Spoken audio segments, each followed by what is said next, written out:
Hello everyone, I hope you're all well. Thank you for joining me for today's video. Yes, you read that thumbnail correctly, and yes, you read that title correctly. In today's video, I'm going to be discussing some of the really popular trends in 2021 that I hate. But as usual, I'll be putting a slightly more positive and productive spin on things by discussing how you can actually make some of these trends a little bit more wearable and maybe align a little bit more into your personal style. So if you haven't been here before, my darlings, my name is Taiye Brown, and I like to focus most of my videos here on YouTube as fashion styling videos, giving you little tips here and there, some mini hauls, but it's more about finding that balance between high-low fashion, so high-end designer pieces and high street fashions, and making them blend in seamlessly. I would really love and appreciate if you hit that subscribe button. Do comment what trends you either hate or you absolutely love, and do like this video if you enjoy it, of course.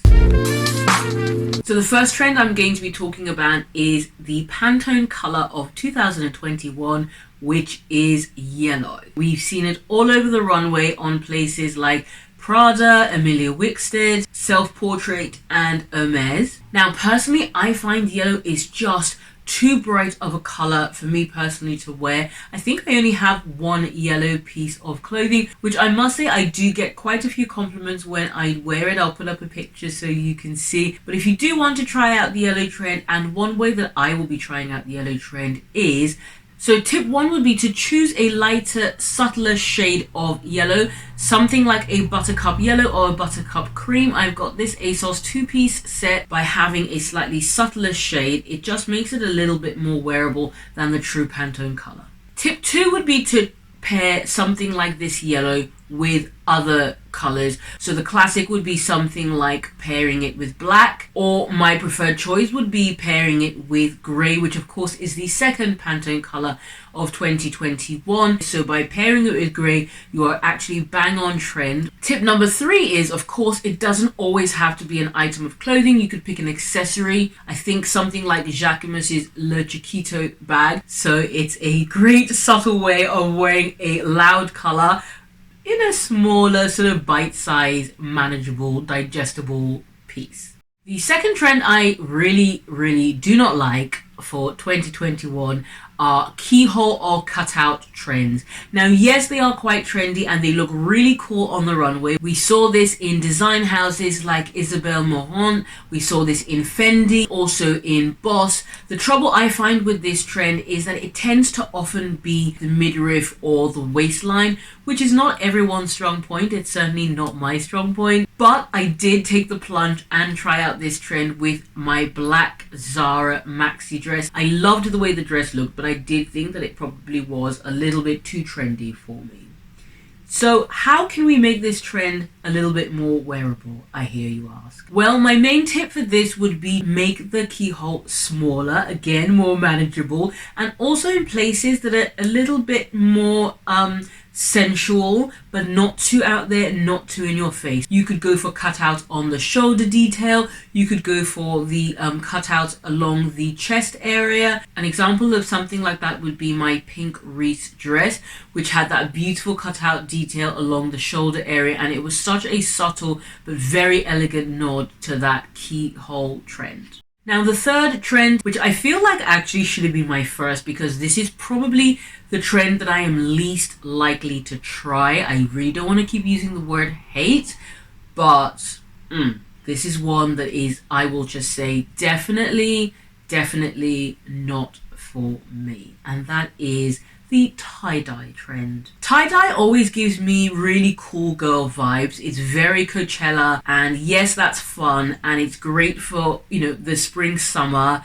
but it's just not a trend that sits in with my personal style. Now, I know that Dior and Sport Max were all over this trend on the runway, and yes, they did make it look cool, and even one of my bags that I love, which is the Dior book tote, is now being released in that tie-dye. The first tip, as always, is to think small. Something as simple and yet still quite statement like a headscarf, or of course something like a twilly or a mitza. It's just something that you're wrapping around your handbag. It might be something that you put on your wrist, and already you're giving a subtle nod to that trend without maybe necessarily feeling like you're off to a festival. Tie-dye, of course, comes in so many different variations. My tip would be to stick to something that still has the white background but is still a tie-dye. A classic example would be something like the Zara sweatshirt. I think it's actually a two-piece. I'll put up a picture of what I have in mind, and because it's in that blue and white color, it's a little bit more nautical as well, which is always a more classic reinterpretation of a summer trend piece. The fourth trend to talk about that I really do not like, and I generally will stay well clear of, is netting or crochet. So places like Hermes and Acne had a lot of that fishnet style, which again looks really cool on the runway, but how wearable is that in real life? So a couple of tips on how to make this a little bit more wearable. Firstly, trying it out with something like tights, the really exaggerated ones. Sometimes they look like they've got cut out or holes in them, because again, you can keep your outfit or your ensemble quite classic or whatever is your personal style. Tip number 2 would be to go for a subtle netting detail. The first would be something like lace. This H&M dress will be a great example of that, but by being in that nice exaggerated lace detail, it's still giving a similar vibe. You could of course opt for something like a net tulle skirt. This black net tulle skirt that I have is from Zara, and it's a little less exaggerated version, if you like, of the netting detail. So that's probably something that I am more likely to do, is take something like a net tulle skirt and still pair it with a classic pair of heels, but you can still style it in a way that suits your personal style. I hope that makes sense. The next trend that I hate, and it probably is more to do with confidence and circumstance, is the bralette or super cropped trend. Now Jacquemus was all over this. I feel like Jacquemus had the cropped trend down to a T, because they really like those small, almost bikini style tops, and Dior also featured one that I thought was really lovely, considering I'm not always one for a lot of print. This print reminded me very much of that sort of like Ankara fabric, you know, really slightly more muted colors, so a little bit more wearable in those brown and neutral tones. And I have to say, as a two-piece, that Dior look was absolutely gorgeous. Now this is a trend that I really would not be that confident with at the best of times, let alone now being 7 months pregnant. However, you would have seen in one of my previous videos that I did try this trend out. I did actually brave it, and that's tip number 1, is to pair it with something like high-waisted jeans or high-waisted trousers and a blazer, and not too much on show. So it's a really classic and elegant way of trying out something like the bralette or cropped top trend. Tip number 2 would be to actually wear that item over a shirt or over a dress. That's definitely more of a contemporary vibe. You don't actually have to show much flesh or much skin or any midriff at all. You can just wear it on top of a shirt or dress. And the final trend that I hate is the puff sleeve trend. I find that you have to really try hard in terms of balancing out proportions, and it can be a little bit overwhelming as a silhouette, which we saw in places like Jacquemus. In fact, some of the Jacquemus pieces were really combining a few of those trends, like the puff sleeve and the crop top. Isabel Marant had these, probably a little bit more elegant in the way that they were styled. So my main tip, if you do want to try out this trend, is to go instead for the strong shoulder detail.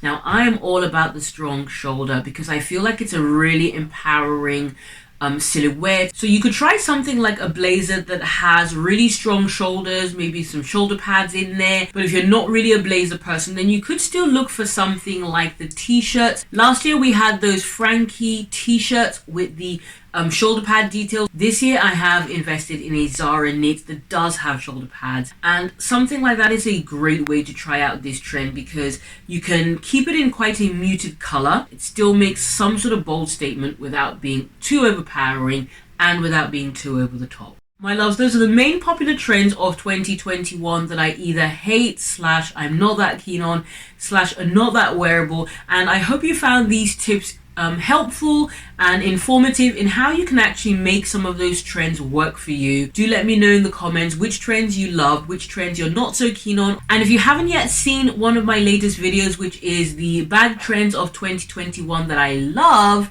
I'm going to put that up here somewhere, so click that video. Also, I've just filmed a collective haul. It's a transitional pre-spring haul, so if you haven't seen that yet, I'm going to link that somewhere here. My darlings, thank you very much for joining me for today's video. I hope you enjoyed it. My name is Taiye Brown, and I'll catch you in the next video. Take care. Bye.